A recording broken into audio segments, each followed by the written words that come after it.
8 फरवरी 2024 से 8 फरवरी 2025 तक एक साल का सफ़र। हुकूमत क्या कर रही है, अपोजिशन क्या कर रही है, पाकिस्तान के क्या हालात हैं और मुस्तकबिल में क्या होगा। सबसे पहले तो हमने ये देखना है कि इस एक साल के अंदर अगर कोई ये कहे कि बहुत बड़ी कामयाबियाँ मिल गई हैं या मसाइल हल हो गए हैं, तो ऐसा नहीं हुआ। लेकिन अगर कोई ये कहे कि बहुत ज़्यादा ख़राबी पैदा हो गई है, तबाही मच गई है, तो ऐसा भी नहीं हुआ।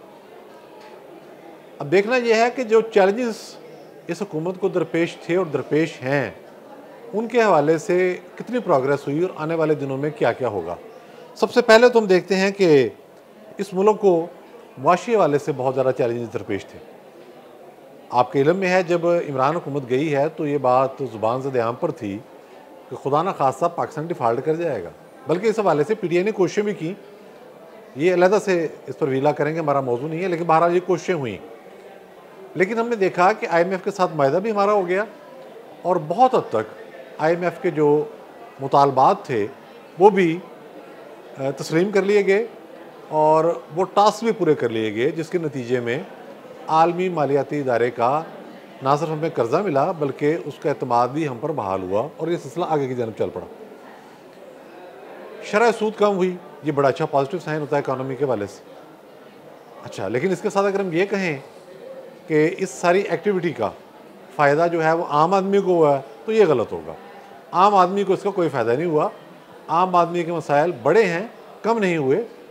बेरोज़गारी भी यकीनन बहुत ज़्यादा है और फिर जो बिजली का रेट रहा उसकी वजह से इंडस्ट्री भी मुतासर होती रही।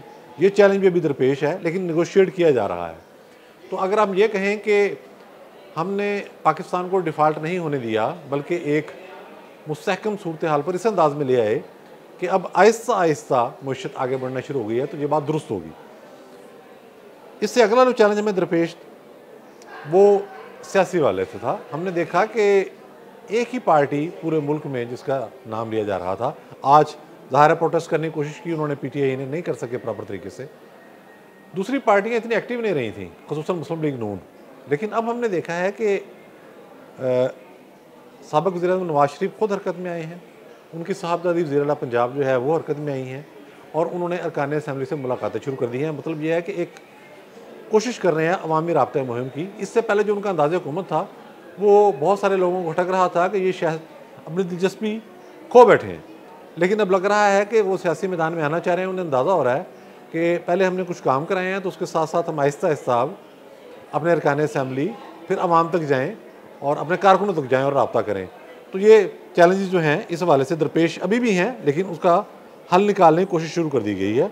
क्योंकि ये चीज़ भी वाज़ेह है कि अपोजिशन इत्तेहाद नहीं बन सकता। मौलाना फजल रहमान के मामला तो और हैं, PTI के मामला तो और हैं। अचकज़ई साहब बेशक उनके साथ है, लेकिन उनकी रिजर्वेशन कुछ और हैं। तो आने वाले दिनों में आपने देखा कि प्रॉपर तरीके के साथ कोई ऐसा इत्तेहाद बने जो हुकूमत के लिए सियासी ख़तरा पैदा करे, ये बात अभी नज़र नहीं आ रही।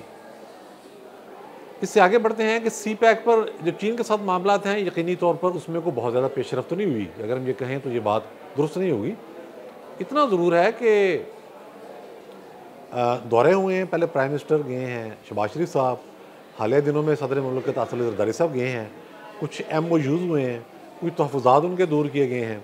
चीन को सिक्योरिटी के हवाले से कंसर्न है, तो ऐलानात तो बहुत हुए हैं, लेकिन जिस तरीके के साथ, हाँ, एक बड़ी डेवलपमेंट ग्वादर एयरपोर्ट के ऑपरेशनल होने की सूरत में है, लेकिन जो डेवलपमेंट होनी चाहिए जिसके समरात बहुत नीचे तक आने हैं वो अभी हमें नज़र नहीं आ रही। इस हवाले से क्या रुकावटें अगले दिनों में आ सकती हैं, ये भी हमारे सामने है।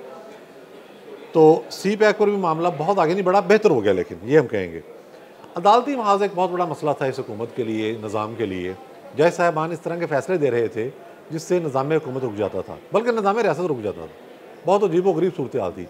तो एक बड़ी अचीवमेंट जो इस साल में रही वो 26वीं आईनी तरमीम रही, जिसके ज़रिए अब बहुत हद तक मामलात को कंट्रोल किया गया है। आपने देखा कि जो जज अपने फ़ैसले देकर हुकूमत की बल्कि रियासत की राह में रुकावटें डालते थे, अब वो खतूत लिख रहे हैं और उसका कोई असर नहीं हो रहा।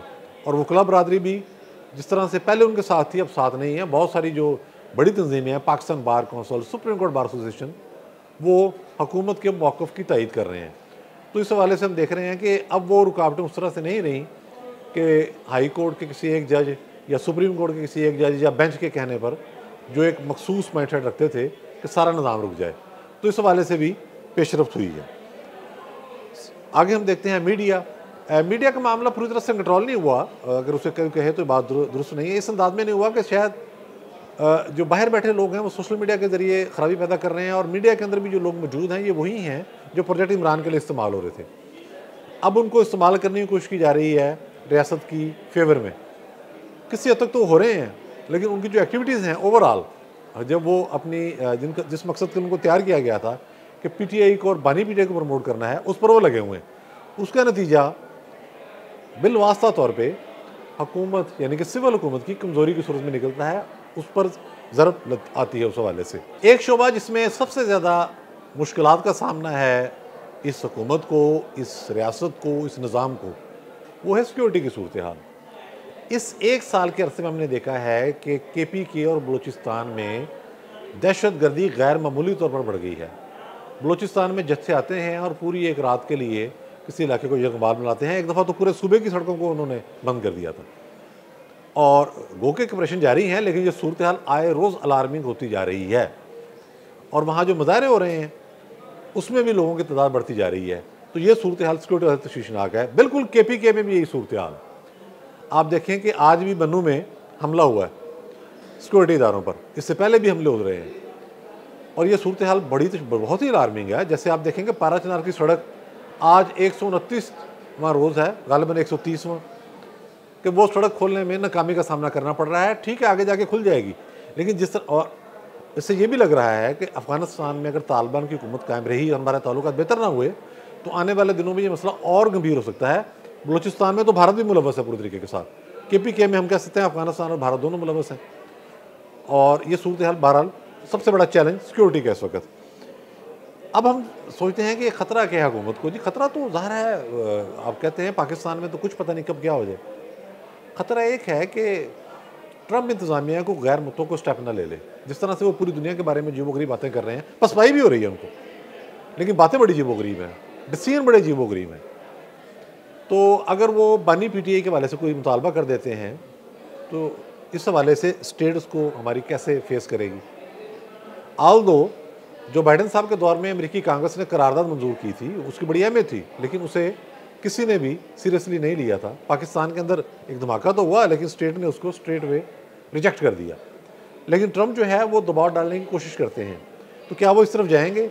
ये भी एक मुश्किल बात है, क्योंकि वो कारोबारी शख्सियत हैं, उन्हें पूरी दुनिया में बशमूल पाकिस्तान अपने कारोबार में के अंदर इंटरेस्ट है। दूसरी सूरत क्या हो सकती है हुकूमत जाने की? दूसरी सूरत ये हो सकती है कि बानी PTI अपना रवैया बदले, 9 मई पर माफ़ी मांग लें, और इस्टेब्लिशमेंट के साथ इनकी उस दर्जे की सुलह हो जाए जिसके नतीजे में वो दोबारा इनके सर पे हाथ रख दे, इनको हुकूमत में ले आए। ये बात भी मुश्किल नज़र आती है।